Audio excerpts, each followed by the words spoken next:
Judges chapter 10. After Abimelech, Tola the son of Pua, the son of Dodo, a man of Issachar, arose to save Israel. He lived in Shamir in the hill country of Ephraim. He judged Israel 23 years and died and was buried in Shamir. After him Jair the Gileadite arose. He judged Israel 22 years. He had 30 sons who rode on 30 donkey colts. They had 30 cities, which are called Havoth Jair to this day, which are in the land of Gilead. Jair died and was buried in Taman. The children of Israel again did that which was evil in Yahweh's sight, and served the Baals, the Ashtaroth, the gods of Syria, the gods of Sidon, the gods of Moab, the gods of the children of Ammon, and the gods of the Philistines. They abandoned Yahweh and didn't serve him. Yahweh's anger burned against Israel, and he sold them into the hand of the Philistines and into the hand of the children of Ammon. They troubled and oppressed the children of Israel that year. For 18 years they oppressed all the children of Israel that were beyond the Jordan in the land of the Amorites, which is in Gilead. The children of Ammon passed over the Jordan to fight also against Judah and against Benjamin and against the house of Ephraim, so that Israel was very distressed. The children of Israel cried to Yahweh, saying, We have sinned against you, even because we have forsaken our God, and have served the Baals. Yahweh said to the children of Israel, Didn't I save you from the Egyptians, and from the Amorites, from the children of Ammon, and from the Philistines? The Sidonians also, and the Amalekites, and the Maonites oppressed you, and you cried to me, and I saved you out of their hand.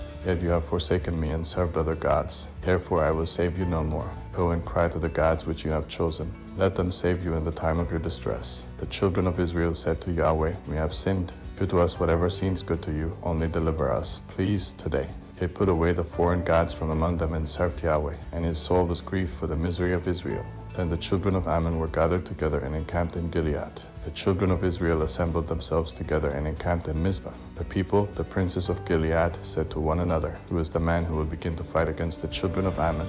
He shall be head over all the inhabitants of Gilead. Judges chapter 11. Now Jephthah the Gileadite was a mighty man of valor. He was the son of a prostitute. Gilead became the father of Jephthah. Gilead's wife bore him sons. When his wife's sons grew up, they drove Jephthah out and said to him, You will not inherit in our father's house, for you are the son of another woman. Then Jephthah fled from his brothers and lived in the land of Tob. Outlaws joined up with Jephthah, and they went out with him. After a while, the children of Ammon made war against Israel. When the children of Ammon made war against Israel, the elders of Gilead went to get Jephthah out of the land of Tob. They said to Jephthah, Come and be our chief, that we may fight with the children of Ammon. Jephthah said to the elders of Gilead, Didn't you hate me and drive me out of my father's house? Why have you come to me now when you are in distress? The elders of Gilead said to Jephthah, Therefore we have turned again to you now, that you may go with us and fight with the children of Ammon.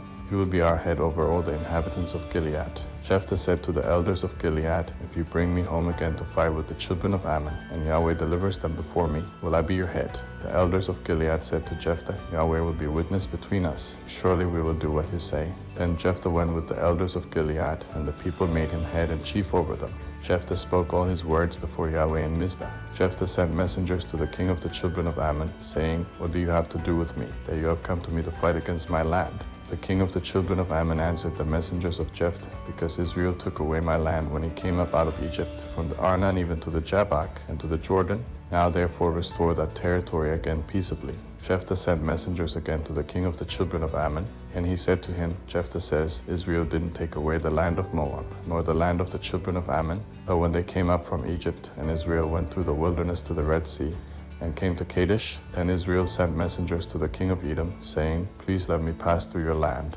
But the king of Edom didn't listen. In the same way, he sent to the king of Moab, but he refused, so Israel stayed in Kadesh. Then they went through the wilderness, and went around the land of Edom and the land of Moab, and came by the east side of the land of Moab. And they encamped on the other side of the Arnon, but they didn't come within the border of Moab, for the Arnon was the border of Moab. Israel sent messengers to Sihon king of the Amorites, the king of Heshbon, and Israel said to him, Please let us pass through your land to my place. But Sihon didn't trust Israel to pass through his border, but Sihon gathered all his people together and encamped in Jahaz and fought against Israel.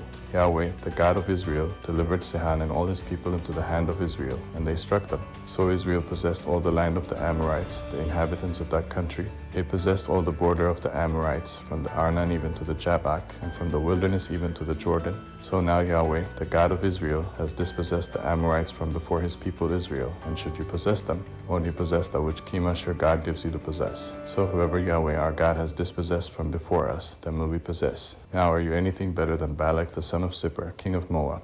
Did he ever strive against Israel, or did he ever fight against them? Israel lived in Heshbon and its towns, and in Aroer and its towns, and in all the cities that are along the side of the Arnon for 300 years. Why didn't you recover them within that time? Therefore I have not sinned against you, but you do me wrong to war against me.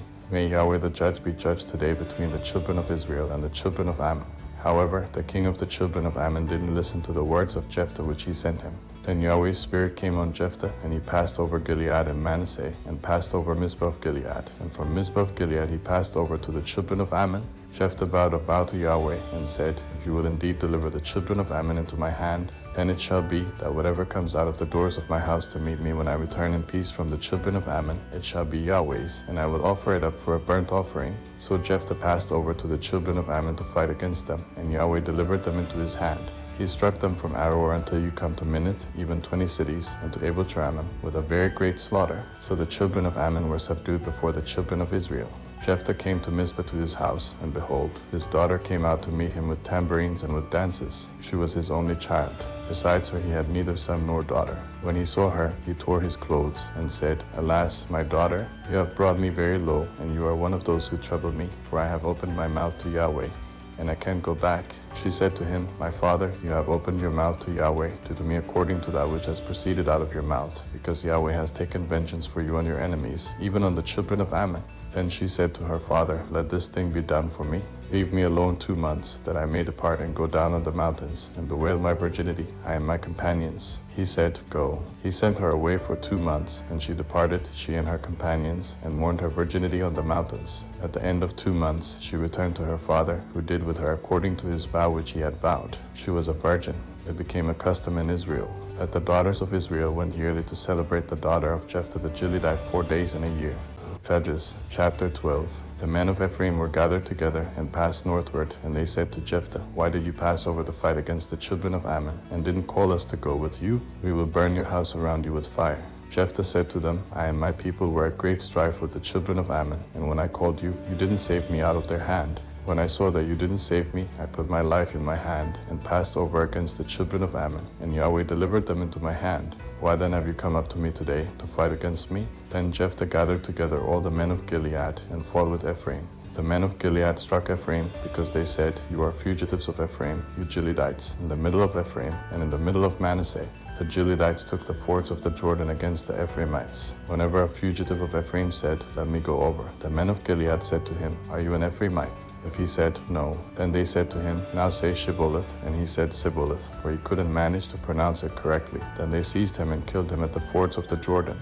At that time, 42,000 of Ephraim fell. Jephthah judged Israel 6 years. Then Jephthah the Gileadite died, and was buried in the cities of Gilead. After him Ibzan of Bethlehem judged Israel. He had 30 sons. He sent his 30 daughters outside his clan, and he brought in 30 daughters from outside his clan for his sons. He judged Israel 7 years. Ibzan died and was buried at Bethlehem. After him, Elon the Zebulunite judged Israel, and he judged Israel 10 years. Elon the Zebulunite died and was buried in Ajalon in the land of Zebulun. After him, Abdon the son of Hillel the Pirathonite judged Israel. He had 40 sons and 30 sons who rode on 70 donkey colts. He judged Israel 8 years. Abdon the son of Hillel the Pirathonite died and was buried in Pirathon in the land of Ephraim in the hill country of the Amalekites.